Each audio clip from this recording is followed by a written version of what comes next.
आप सभी को नमस्कार। आज मैं आप सभी के समक्ष भगवान जगन्नाथ जी की एक पौराणिक कथा लेकर आई हूँ। तो श्रवण करते हैं ये कथा। एक बार भगवान श्री कृष्ण सो रहे थे और निद्रावस्था में उनके मुख से राधा जी का नाम निकला।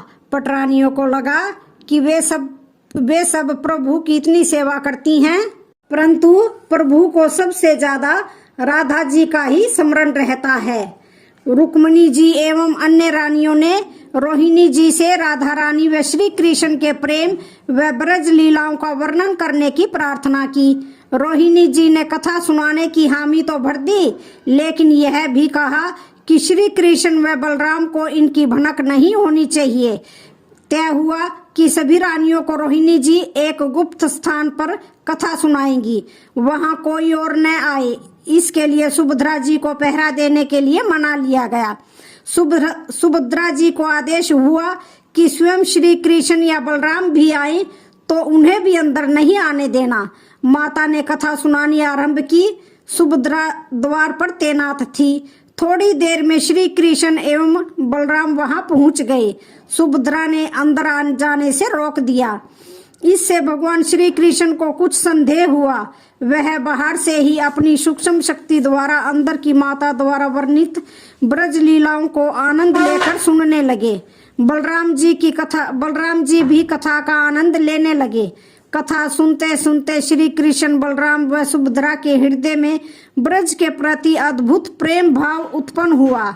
उस भाव में उनके हाथ पैर सिकुड़ने लगे जैसे वह बाल्यकाल में थे। तीनों राधा जी की कथा में ऐसे विभोर हुए कि मूर्ति के समान जड़ प्रतीत होने लगे। बड़े ध्यान पूर्वक देखने पर भी उनके हाथ पैर दिखाई नहीं दे रहे थे। सुदर्शन ने भी द्रवित होकर लंबा रूप धारण कर लिया। उसी समय देव मुनि नारद वहां आ पहुंचे। भगवान के इस रूप को देखकर आश्चर्यचकित हो गए और निहारते रहे।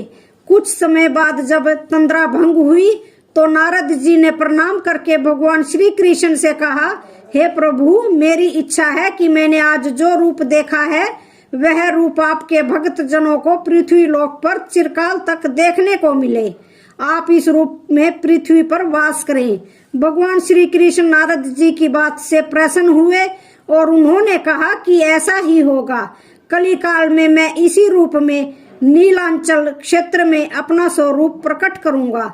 कलयुग आगमन के उपरांत प्रभु की प्रेरणा से मालव राज इंद्रद्युम्न ने भगवान श्री कृष्ण, बलभद्र जी और बहन सुभद्रा जी की ऐसी ही प्रतिमा जगन्नाथ मंदिर में स्थापित कराई। राजा इंद्रद्युम्न श्रेष्ठ प्रजा पालक राजा थे। प्रजा उनसे बहुत प्रेम करती थी। प्रजा सुखी और संतुष्ट थी। राजा के मन में इच्छा थी कि वह कुछ ऐसा करे जिससे सभी उन्हें स्मरण रखें। देव योग से इंद्रद्युम्न के मन में एक अज्ञात कामना प्रकट हुई कि वह ऐसा मंदिर का निर्माण कराएं जैसा दुनिया में कहीं और न हो। इंद्रद्युम्न विचारने लगे कि आखिर उनके मंदिर में किस देवता की मूर्ति स्थापित करें। राजा के मन में यही इच्छा और चिंतन चलने लगी। एक रात इसी पर गंभीर चिंतन करते हुए वह सो गए। नींद में राजा ने एक सपना देखा। सपने में उन्हें एक देववाणी सुनाई पड़ी। इंद्रद्युम्न ने सुना, राजा, तुम पहले नए मंदिर का निर्माण आरंभ करो। मूर्ति विग्रह की चिंता छोड़ दो। उचित समय आने पर तुम्हें स्वयं राह दिखाई पड़ेगी। राजा नींद से जाग उठे। सुबह होते ही उन्होंने अपने मंत्रियों को सपने की बात बताई।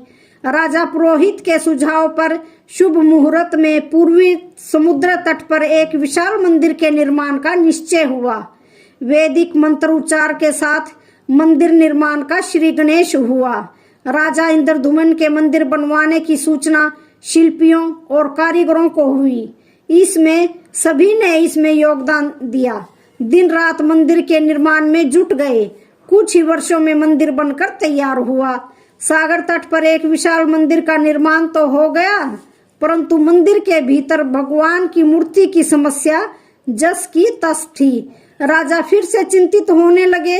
एक दिन मंदिर के गर्भगृह में बैठकर इसी चिंतन में बैठे राजा की आंखों से आंसू निकल आए। राजा ने भगवान से विनती की, प्रभु, आपके किस स्वरूप को इस मंदिर में स्थापित करूं? इसकी चिंता से व्यग्र हूँ, मार्ग दिखाइए। आपने सोपन में जो संकेत दिया था उसे पूरा होने का समय अब आ गया है। कब आएगा? देव विग्रह विहीन मंदिर देखकर सभी मुझ पर हंसेंगे।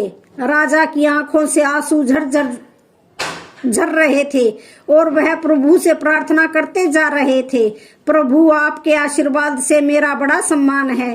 प्रजा समझेगी कि मैंने झूठ मूठ में सोपन में आपके आदेश की बात कहकर इतना बड़ा परिश्रम करवाया। प्रभु मार्ग दिखाइए। राजा दुखी मन से अपने महल में चले गए। उस रात को राजा ने फिर एक सपना देखा। सपने में उसे देववाणी सुनाई दी, राजन, यहाँ निकट में ही भगवान श्री कृष्ण का विग्रह रूप है। तुम उन्हें खोजने का प्रयास करो, तुम्हें दर्शन मिलेंगे। इंद्रद्युम्न ने सोपन की बात पुनः पुरोहित और मंत्रियों को बताई। सभी इस निष्कर्ष पर पहुंचे कि प्रभु की कृपा सहज प्राप्त नहीं होगी, उसके लिए हमें निर्मल मन से परिश्रम आरंभ करना होगा। भगवान के विग्रह का पता लगाने की जिम्मेदारी राजा इंद्रद्युम्न ने 4 विद्वान पंडितों को सौंप दिया। प्रभु इच्छा से प्रेरित होकर चारों विद्वान चारों दिशाओं में निकले। उन चारों में एक विद्वान थे विद्यापति, वह चारों में सबसे कम उम्र के थे। प्रभु के विग्रह की खोज के दौरान उनके साथ बहुत सी अलौकिक घटनाएं हुई। पंडित विद्यापति पूर्व दिशा की ओर चले। कुछ आगे चलने के बाद विद्यापति उत्तर की ओर मुड़े तो उन्हें एक जंगल दिखाई दिया। वन अत्यंत भयावह था, डरावना था। विद्यापति श्री कृष्ण के उपासक थे। उन्होंने श्री कृष्ण का स्मरण किया और राह दिखाने की प्रार्थना की।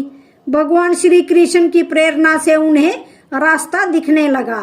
प्रभु का नाम लेते हुए वह वन में चले जा रहे थे।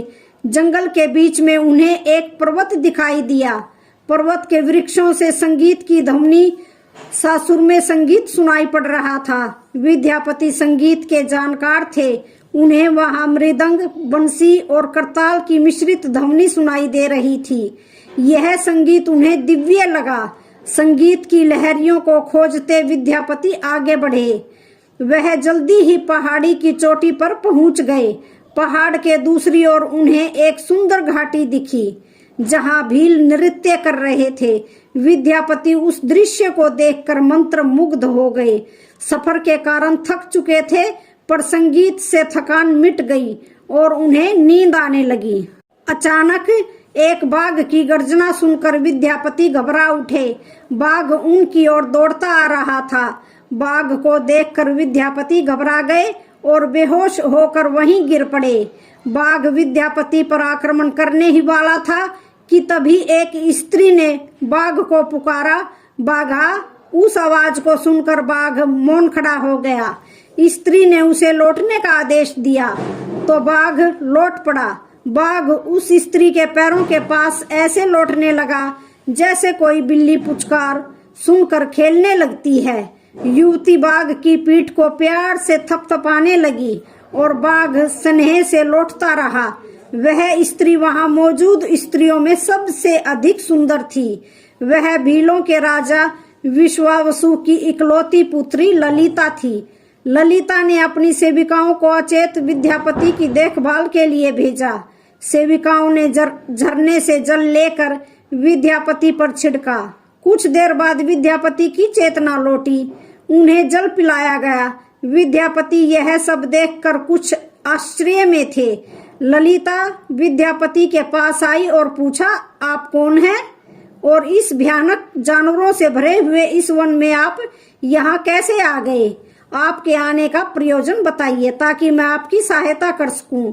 विद्यापति के मन से बाघ का भय अभी तक पूरी तरह नहीं गया। ललिता ने यह बात भांप ली और उन्हें सांत्वना देते हुए कहा, ब्राह्मण, आप मेरे साथ चलें। जब आप स्वस्थ हों तब अपने लक्ष्य की ओर प्रस्थान करें। विद्यापति ललिता के पीछे पीछे उनकी बस्ती की तरफ चल दिए। विद्यापति भीलों के राजा विश्वास वसु से मिले और उन्हें अपना परिचय दिया। विश्वास वसु विद्यापति जैसे विद्वान से मिलकर बड़े प्रसन्न हुए। विश्वास वसु के अनुरोध पर विद्यापति कुछ दिन वहां अतिथि बनकर रुके। वह भीलों को धर्म और ज्ञान का उपदेश देने लगे। उनके उपदेशों को विश्वास बसु तथा ललिता बड़ी रुचि के साथ सुनते थे। ललिता के मन में विद्यापति के लिए अनुराग पैदा हो गया। विद्यापति ने भांप लिया कि ललिता जैसी सुंदरी को उनसे प्रेम हो गया है, किंतु विद्यापति एक बड़े कार्य के लिए निकले थे। अचानक एक दिन विद्यापति बीमार हो गए। ललिता ने उनकी बहुत सेवा की। इससे विद्यापति के मन में भी ललिता के प्रति प्रेम भाव पैदा हो गया। विश्वास बसु ने प्रस्ताव रखा कि विद्यापति ललिता से विवाह कर ले। विद्यापति ने इसे स्वीकार कर लिया। कुछ दिन दोनों के सुख में पल बीते। ललिता से विवाह करके विद्यापति प्रसन्न तो था, पर जिस महत्वपूर्ण कार्य के लिए वह आए थे वह अधूरा था। यही चिंता उन्हें बार बार सताती थी। इसी बीच विद्यापति को एक विशेष बात पता चली। विश्वास बसु हर रोज सवेरे उठकर कहीं चला जाता था और सूर्य उदय के बाद ही लौटता था। कितनी भी विकट स्थिति हो, उसका यह नियम कभी नहीं टूटता था। विश्वास बसु के इस व्रत पर विद्यापति को बड़ा आश्चर्य हुआ। उनके मन में इस रहस्य को जानने की इच्छा हुई। आखिर विश्वास बसु जाता कहाँ है? एक दिन विद्यापति ने ललिता से इस संबंध में पूछा। ललिता यह सुनकर सहम गई। विद्यापति ने ललिता से उसके पिता द्वारा प्रतिदिन सुबह किसी अज्ञात स्थान पर जाने और सूर्य उदय के पूर्व लौट आने का रहस्य पूछा। विश्वास बसु का नियम किसी हाल में नहीं टूटता था, चाहे कितनी भी विकट परिस्थिति हो। ललिता के सामने धर्म संकट आ गया। वह पति की बात को ठुकरा नहीं सकती थी, लेकिन पति जो पूछ रहा था वह उसके वंश की गोपनीय परंपरा से जुड़ी बात थी, जिसे खोलना संभव नहीं था। ललिता ने कहा, स्वामी, यह हमारे कुल का रहस्य है जिसे किसी के सामने खोला नहीं जा सकता, परंतु आप मेरे पति हैं और मैं आपको कुल का पुरुष मानते हुए जितना संभव है उतना बताती हूँ। यहाँ से कुछ दूरी पर एक गुफा है जिसके अंदर हमारे कुल देवता हैं। उनकी पूजा हमारे सभी पूर्वज करते हुए आए हैं। यह पूजा निर्बाध चलनी चाहिए। उसी पूजा के लिए पिताजी रोज सुबह नियमित रूप से जाते हैं। विद्यापति ने ललिता से कहा कि वह भी उनके कुल देवता के दर्शन करना चाहते हैं। ललिता बोली, यह संभव नहीं। हमारे कुल देवता के बारे में किसी को जानने की इच्छा है, यह सुनकर मेरे पिता क्रोधित हो जाएंगे। विद्यापति की उत्सुकता बढ़ रही थी। वह तरह तरह से ललिता को अपने प्रेम की शपथ देकर उसे मनाने लगे। आखिरकार ललिता ने कहा कि वह अपने पिताजी से विनती करेगी कि वह आपको कुल देवता के दर्शन करा दें। ललिता ने पिता से सारी बात कह दी। वह क्रोधित हो गए। ललिता ने जब यह कहा कि मैं आपकी अकेली संतान हूँ, आपके बाद देवता के पूजा का दायित्व तो मेरा होगा, इसलिए मेरे पति का यह अधिकार बनता है, क्योंकि आगे उसे ही पूजना होगा। विश्वास बसु इस तर्क के आगे झुक गए। वह बोले, गुफा के दर्शन किसी को तभी कराए जा सकते हैं जब वह भगवान की पूजा का दायित्व अपने हाथ में ले ले। विद्यापति ने दायित्व स्वीकार किया तो विश्वास बसु देवता के दर्शन कराने को राजी हुए।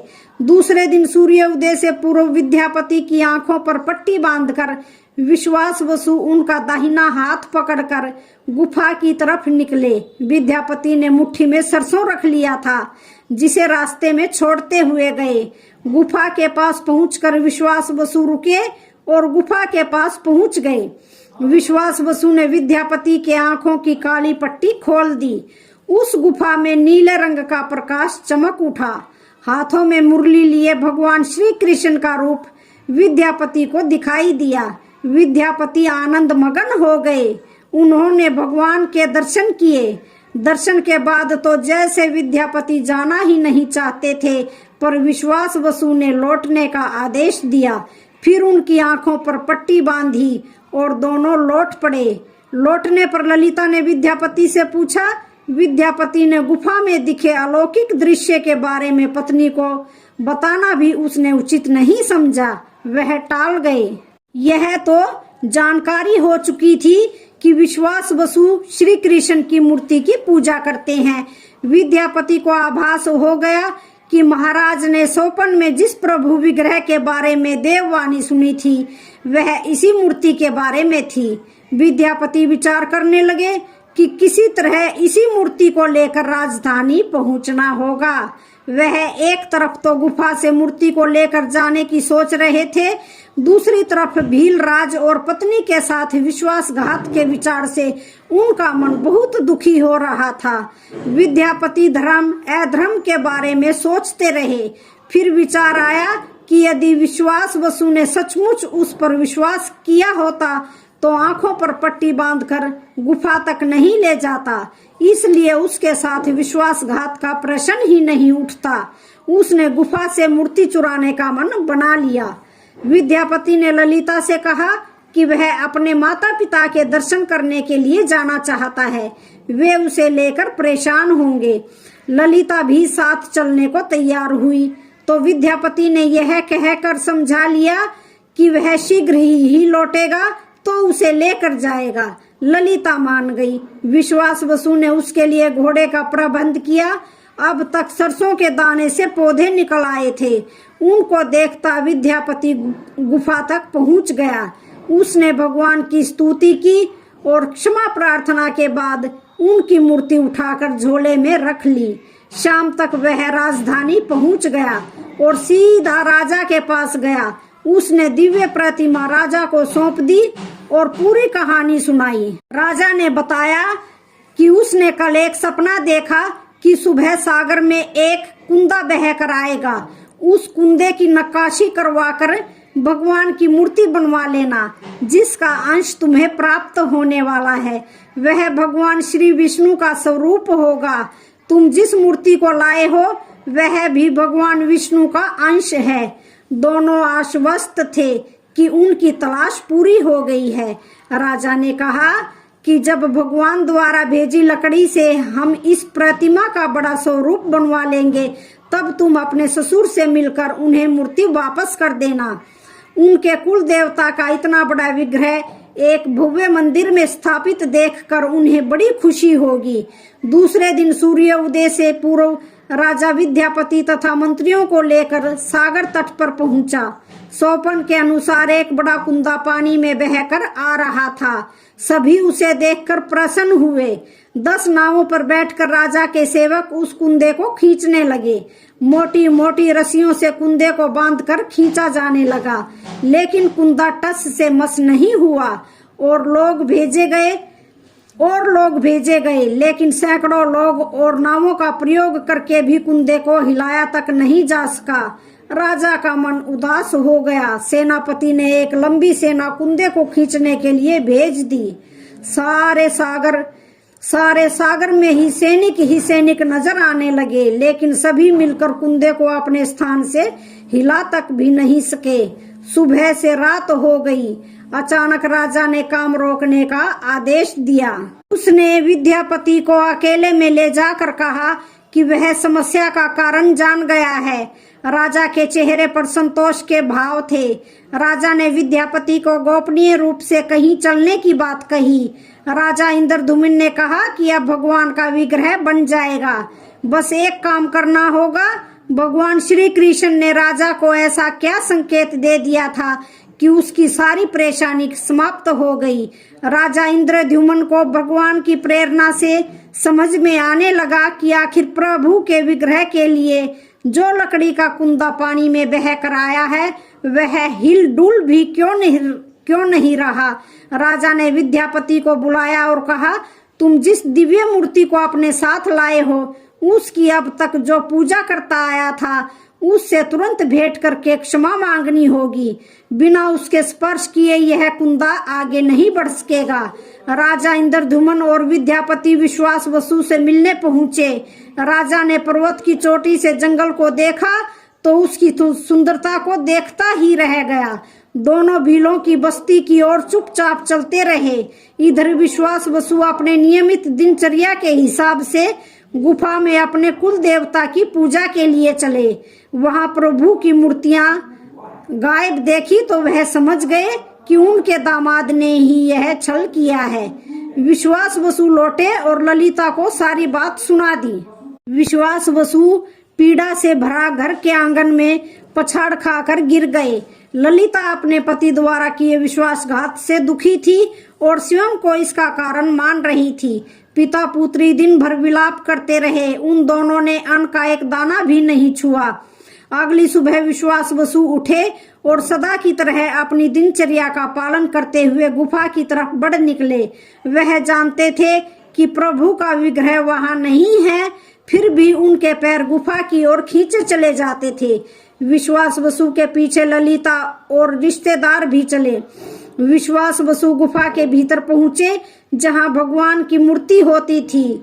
उस चट्टान के पास खड़े होकर हाथ जोड़कर खड़े रहे, फिर उसी चट्टान पर गिर गए और बिलख बिलख कर रोने लगे। उनके पीछे प्रजा भी रो रही थी। एक भील युवक भागता हुआ गुफा के पास आया और बताया कि उसने महाराज और उनके साथ विद्यापति को बस्ती की ओर से आते देखा है। यह सुनकर सब चौंक उठे। विश्वास बसु राजा के स्वागत में गुफा से बाहर आए, लेकिन उनकी आंखों में आंसू थे। राजा इंद्रधुमन विश्वास बसु के पास आए और उन्हें अपने हृदय से लगा लिया। राजा बोले, भीलराज, तुम्हारे कुल देवता की प्रतिमा का चोर तुम्हारा दामाद नहीं, मैं हूँ। उसने तो अपने महाराज के आदेश का पालन किया है। यह सुनकर सब चौंक उठे। विश्वास बसु ने राजा को आसन दिया। राजा ने उस विश्वास बसु को शुरू से अंत तक पूरी बात बताकर कहा कि आखिर क्यों यह सब करना पड़ा। फिर राजा ने उनसे अपने सोपन और फिर जगन्नाथपुरी में सागर तट पर मंदिर निर्माण की बात कह सुनाई। राजा ने विश्वास बसु से प्रार्थना की, भील सरदार विश्वास बसु, कई पीढ़ियों से आपके वंश के लोग भगवान की मूर्ति को पूजते आए हैं। भगवान के उस विग्रह के दर्शन सभी को मिले, इसके लिए मुझे आपकी सहायता चाहिए। ईश्वर द्वारा भेजे गए लकड़ी के कुंदे से बनी मूर्ति के भीतर हम इस दिव्य मूर्ति को सुरक्षित रखना चाहते हैं।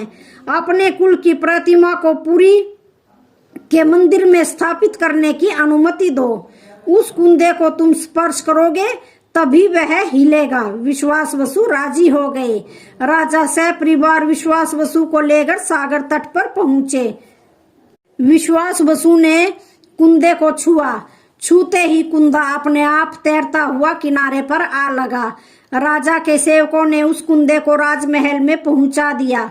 अगले दिन मूर्तिकारों और शिल्पियों को राजा ने बुलाकर मंत्रणा की कि आखिर इस कुंदे से कौन सी देव मूर्ति बनाना शुभदायक होगा। मूर्तिकारों ने कह दिया कि वे पत्थर की मूर्तियां बनाना तो जानते हैं, लेकिन लकड़ी की मूर्ति बनाने का उन्हें ज्ञान नहीं है। एक नए विघ्न के पैदा होने से राजा फिर चिंतित हो गए। उसी समय वहां एक बूढ़ा आया। उसने राजा से कहा, इस मंदिर में आप भगवान श्री कृष्ण को उनके भाई बलभद्र तथा बहन सुभद्रा के साथ विराजमान करें। इस देवयोग का यही संकेत है। राजा को उस बूढ़े व्यक्ति की बात से सांत्वना तो मिली, लेकिन समस्या यह थी कि आखिर मूर्ति बने तो कैसे बने। उस बूढ़े ने कहा कि मैं इस कला में कुशल हूँ, मैं इस पवित्र कार्य को पूरा करूंगा और मूर्तियां बनाऊंगा, पर मेरी एक शर्त है।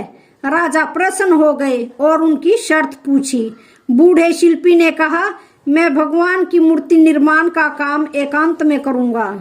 मैं यह काम बंद कमरे में करूंगा। कार्य पूरा करने के बाद मैं स्वयं दरवाजा खोलकर बाहर आऊंगा।